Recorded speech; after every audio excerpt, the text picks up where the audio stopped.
पालघर लोकसभा चुनाव में कुछ लोगों की भूमिका बड़ी अहम मानी जा रही है। यह वह लोग हैं जिन्होंने इस चुनाव में बेहद निष्ठा व समर्पण के आधार पर अपनी भूमिका निभाई है। बात कर रहे हैं हम अमित ओम प्रकाश दुबे की। अमित दुबे भारतीय जनता पार्टी के स्थानीय युवा पदाधिकारी हैं, जिन्होंने इस चुनाव में अपनी बेहतर भूमिका निभाई है। अमित ओम प्रकाश दुबे ने पालघर लोकसभा चुनाव के मद्देनजर प्रधानमंत्री नरेंद्र मोदी के नाम को और काम को घर घर तक पहुंचाने में बेहतर कार्य किया है। साथ ही इन्होंने महायुति के उम्मीदवार के पक्ष में चलाई जा रही जो मुहिम थी, उसका इन्होंने महत्वपूर्ण हिस्सा बनते हुए चुनाव प्रचार प्रसार में भी बेहतर भूमिका निभाई है। वहीं अमित दुबे ने किस प्रकार से चुनाव प्रचार प्रसार किया है, किस प्रकार की चुनावी मुहिम का एक हिस्सा बने, किस प्रकार से महायुति के उम्मीदवार के पक्ष में इन्होंने जो माहौल बनाया, ये तमाम सवालों का जवाब जानने के लिए आइए सीधे बात करते हैं अमित ओम प्रकाश दुबे से। अमित जी नमस्कार। नमस्कार राजू। जैसे तैसे ये चुनावी माहौल अब समाप्त हो गया है, प्रचार प्रसार अब पूरी तरह से समाप्त हो गया है, लेकिन देखा जा रहा है कि महायुति के घटक दल, उसके स्थानीय पदाधिकारी, कार्यकर्ताओं और खास तौर से भारतीय जनता पार्टी के युवा पदाधिकारियों की इस चुनाव में बेहतर भूमिका रही। क्या कहना चाहोगे, किस प्रकार की भूमिका रही, किस तरह से उन्होंने अपनी भूमिका निभाई है?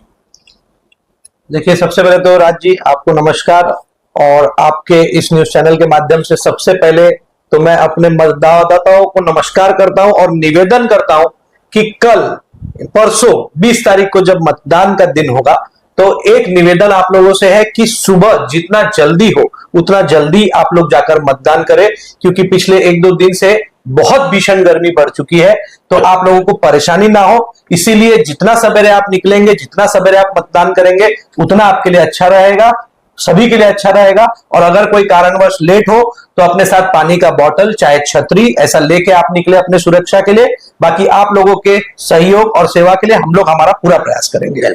जी बिल्कुल। अब देखिए, जैसा आपने बताया, जो आपने बात कही कि कैसे हमारे पार्टी ने, हमारे महायुति के सभी घटक दलों ने, साथियों ने, सबने कैसे कार्य किया, तो मैं आपको बता दूं, मैंने अपने पहले इंटरव्यू से, इस प्रचार में जो मेरा पहला इंटरव्यू, उस समय से मैंने कहा कि हमारे यहाँ कैंडिडेट नहीं थे, कैंडिडेट डिक्लेयर नहीं हुए थे। लोग बोले कैंडिडेट डिक्लेयर नहीं है तो आप लोग क्या कर रहे हैं, लेकिन तभी भी हमारे हर एक कार्यकर्ता ने घर घर से लेके हर जगह, गली से लेके हर जगह, जहां तक संभव हुआ, सभी लोग बिना कैंडिडेट के ही प्रचार कर रहे थे। वाह, ये सबसे महत्वपूर्ण भूमिका थी हमारे पार्टी की, महायुति की, हमारे सभी साथियों की, जो पहले ही हम लोग इतना प्रचार, इतना घर टू घर संपर्क कर चुके थे कि हमें विश्वास था कि हम अपने कार्य को पूर्ण और अच्छे रूप से उसको दिशा दे पाएंगे। और फिर जैसे ही हमें उम्मीदवार मिले डॉक्टर हेमंत विष्णु सावरा जी, जो कि सबसे बड़ी बात और सबसे मेन चीज उसमें यह कि खुद हमारे जो पालघर जिला के उम्मीदवार है वो इतने सुशिक्षित है कि खुद वो डॉक्टर है। वही हमारे लिए एक सबसे बड़ी उपलब्धि है कि जीतने से पहले ही हमको एक ऐसा उम्मीदवार दे दिया गया जो हमारे लिए एक जीत है कि इतना बड़ा बढ़िया सुशिक्षित हमको उम्मीदवार मिला। तो ये हमारे लिए बहुत अच्छा रहा। उम्मीदवार घोषित होने के बाद हर जगह लोगों तक पहुंचना, लोगों को याद दिलाना कि पार्टी ने, केंद्र सरकार ने, राज्य सरकार ने आप लोगों के लिए क्या क्या किया, क्या क्या योजनाएं बनाई, क्या क्या विकास कार्य किए, और अगर किसी को कोई परेशानी है, किसी को कोई दिक्कत है, तो उसको सुलझाने का भी प्रयास किया गया। जिनके वोटर कार्ड नहीं थे, वोटर आईडी नहीं बने थे, उनके वोटर कार्ड बनाए गए, वोटर आईडी बनाए गए। ये हर एक चीज निस्वार्थ, और मैं कहूंगा कि 24 घंटे ये कार्य हो रहा था। कोई घड़ी नहीं देख रहा था, कोई समय नहीं देख रहा था, एकदम निष्ठा से हर एक कार्यकर्ता ने, हमारे पार्टी से लेके, महायुति से लेके, हर एक गठबंधन के जितने हमारे साथी है, शिवसेना है, राष्ट्रवादी है, श्रमजीवी संगठन है, रासपा है, जितने की भी हमारे साथ में लोग हैं, मनसे है, ये सभी ने मेहनत करके कार्य किया। हाँ, इसमें सबसे ज्यादा भूमिका भारतीय जनता पार्टी ने, क्योंकि मैं भारतीय जनता पार्टी का पदाधिकारी हूं। मैं कहूंगा कि हमारे ऊपर से, हमारे शीर्ष नेतृत्व से हमें इतना प्रेशर था कि आपको काम करना है। उस प्रेशर के साथ उसका आनंद लेते हुए हम सभी ने इस कार्य को पूर्ण किया। अच्छा, जो माहौल था उसमें बहुजन विकास आघाड़ी ने तो खुल करके कहा कि हम ही जीत रहे हैं। लाखों के आंकड़े भी उन्होंने बताए कि हम इतने लाख मतों से जीतेंगे। वहीं महाविकास आघाड़ी ने भी खुल करके अपने उम्मीदवार के पक्ष में कहा है कि हम जीत रहे हैं। अब ऐसा ही महायुति के उम्मीदवार भी कह रहे हैं, स्थानीय नेता भी कह रहे हैं। ये जीत के दावे जो लगातार सभी की ओर से किए जा रहे हैं, असल में उसकी संभवतः सच्चाई क्या हो सकती है? देखिए, इलेक्शन नाम ही इसी का, इलेक्शन ये भी आप इसको एक खेल समझिए। जब खेल होता है तो आदमी जीतने के लिए खेलता है, कोई हारने के लिए खेल नहीं खेलता है। तो ये भी एक खेल जैसा है। तो हारने के लिए तो कोई खेलेगा नहीं, और कोई खुद तो कहेगा नहीं कि मैं हार रहा हूं। अगर हार रहा हूं कहना है तो लड़ेगा क्यों? तो हर कोई संभवतः यही कहेगा मैं इतने मतों से जीत रहा हूं, उतने मतों से जीत रहा हूं। लेकिन मैं आपको निश्चित रूप से बता दूं, ठीक है, लोगों की अपनी अपनी पार्टी के प्रति उनकी निष्ठा है, लोग कह रहे हैं तो उनका कहना उनके लिए सही होगा। लेकिन मैं आपको निश्चित रूप से बता दूं कि भारतीय जनता पार्टी 101% जीत रही है, और कम से कम 2 लाख मतों से ये जीतेगी। बहुत बड़ा दावा किया है। हालांकि जो दावा है उसकी सच्चाई तो 4 जून को ही पता लगेगा। तो फिलहाल इस चुनाव में आरोप प्रत्यारोप काफी बढ़ चढ़ के आए, जिसकी आम लोगों के द्वारा भी निंदा की गई। खासतौर से बहुजन विकास आघाड़ी प्रमुख जितेंद्र ठाकुर ने पालक मंत्री रविंद्र चौहान पर एक आरोप लगाया। उसकी निंदा भारतीय जनता पार्टी के कुछ कार्यकर्ताओं ने प्रेस कॉन्फ्रेंस करके की। साथ ही उन्होंने कहा कि हम मानहानि का दावा करेंगे, संभवतः एक नोटिस भी भिजवाया। वहीं उप मुख्यमंत्री देवेंद्र फडणवीस जी ने भी जो भव्य प्रमुख जितेंद्र ठाकुर के बारे में कहा, उसकी भी निंदा बहुजन विकास आघाड़ी के द्वारा की गई। आरोप प्रत्यारोप का जो दौर सामने आया, कहीं ना कहीं उससे राजनीति दूषित होती नजर आई। क्या कहना चाहोगे? देखिए, ऐसा है कि सबसे पहली बात तो जो आरोप है, उस आरोप का कोई निराधार होता है तब वो आरोप लगता है। अब किसी ने आरोप लगाया इसलिए आप प्रत्यारोप लगा दो, तो ये आप जबरदस्ती करने वाली बात होती है। और रही बात आरोप प्रत्यारोप की, तो ऐसा है कि जब आपको जरूरत थी तो बोले बड़ा भाई है, ये है, वो है, साथ दे दो, सहयोग दे दो। अब जब साथ नहीं, सहयोग नहीं, तो आप उनके विरुद्ध बोल रहे हो। यानी पहले तो आप मानते हो और नहीं मिलने पर फिर आप उसका निंदा करते हो। तो ये तो आपकी सरासर गलत बात है। भाई, जब लड़ाई है, लड़ाई लड़नी है, तो आप अपना एक स्टैंड रख के लड़ो। जब आप अपना एक स्टैंड रखोगे नहीं तो वो बिन पेंदे का लोटा जैसा होता है, लोग बोलते हैं बिन पेंदे का लोटा, वैसा आपका हाल हो जाएगा। तो ये तो होना स्वभाव है, एकदम संभावित है कि भाई होना ही होना है। तो ये हो रहा है। और कोई भी चीज अगर हो रही है तो उसके पीछे जरूर कोई ना कोई कारण होता है। तो ये प्रत्यारोप हो रहा है, ठीक है, कुछ चीजें सही है, कुछ चीजें गलत है, ये तो होना है, होता ही रहता है, क्योंकि इसी को राजनीति कहते हैं और ये इलेक्शन का माहौल है, तो होना ही है। लेकिन मैं भी कहूंगा कि सही तो है, गलत तो कुछ नहीं है। मतलब कहीं ना कहीं आरोप प्रत्यारोप के भी समर्थन में जी।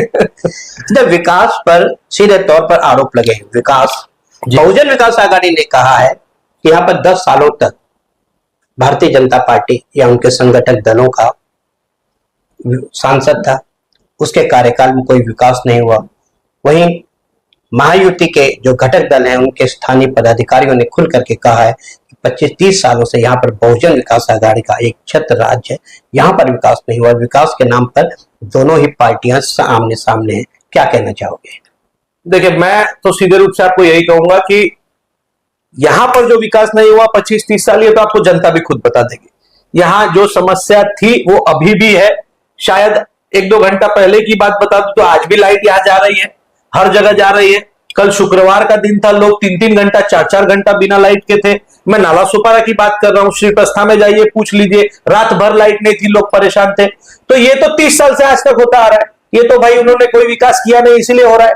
बरसात आएगी, देख लीजिएगा, पानी भर जाएगा। पिछले साल का वीडियो फोटो चाहिए होगा तो मेरे से ले लीजिएगा, पानी आज भी भर ही रहा है। तो ये तो विकास हुआ नहीं है। तो ये तो मैं निश्चित रूप से बताऊंगा कि ये विकास नहीं किया है, बहुजन विकास आघाड़ी ने विकास नहीं किया।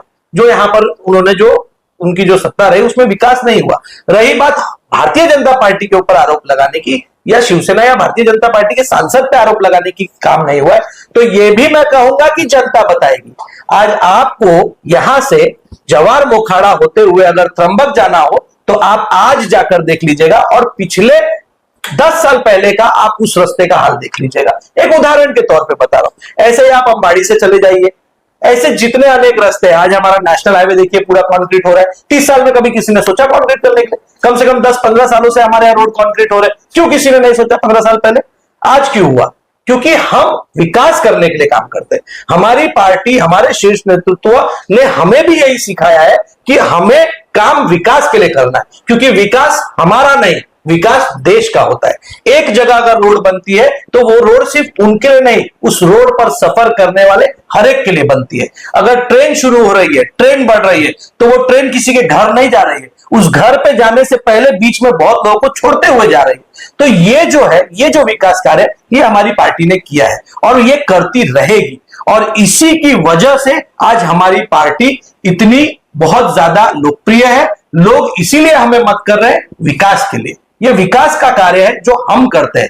जो लोकल यहाँ के जो स्थानिक जो रहे हैं, उन्होंने अगर विकास किया होता तो उनको आज बताना नहीं पड़ता। उनको बताना पड़ता है कि हमने क्या किया, क्योंकि उन्होंने किया नहीं है और ये जनता के सामने है। गैस पाइपलाइन पता नहीं कितने सालों से चली रही है। अरे भाई, किसी की एक सीमा होती है, किसी की एक मर्यादा होती है कि इतने दिन में खत्म करना है, इतने महीने में खत्म करना है, इतने साल में खत्म करना है। तो ये इन्होंने यहाँ नहीं किया। ये निश्चित रूप से जनता ही आपको बताएगी। पालघर लोकसभा सीट हर पार्टी के लिए काफी महत्वपूर्ण है और खास तौर से महायुति के लिए। अब आप ये देखिए, केंद्रीय गृह मंत्री यहाँ पे अमित शाह भी आए हैं, मुख्यमंत्री के साथ साथ उप मुख्यमंत्री भी पहुंच चुके हैं, कई अन्य राज्यों के नेता लोग यहाँ पे पहुंच चुके हैं और खास तौर से उत्तर प्रदेश के मुख्यमंत्री योगी आदित्यनाथ भी आज यहाँ पहुंचे। और जो इस तरह से जो माहौल है, तो कुछ और ही माहौल है। महायुति के जो भी स्थानीय घटक दल हैं, जो पदाधिकारी, जो कार्यकर्ता हैं, उनके मनोबल इसमें काफी बढ़े हुए हैं। लेकिन जनता की क्या कंडीशन है, जनता क्या सोचती है, इसका फैसला तो अब शायद आने वाले चुनाव में ही होगा। ये फिलहाल जो ये सारी परिस्थितियां हैं, जिस तरह से योगी आदित्यनाथ जी आए, एक माहौल बन चुका है। क्या कहना चाहोगे सारी परिस्थितियों का आने वाले चुनाव में जो 20 तारीख को है, क्या सकारात्मक प्रभाव पड़ पाएगा? नहीं, बिल्कुल बिल्कुल सकारात्मक प्रभाव पड़ेगा। और मैं आपको निश्चित रूप से बताता हूं कि कोई भी हो, मशीन पे जाने के बाद बटन तो कमल का ही दबाएगा, क्योंकि लोग जानते हैं मुझे कहां वोट करना है।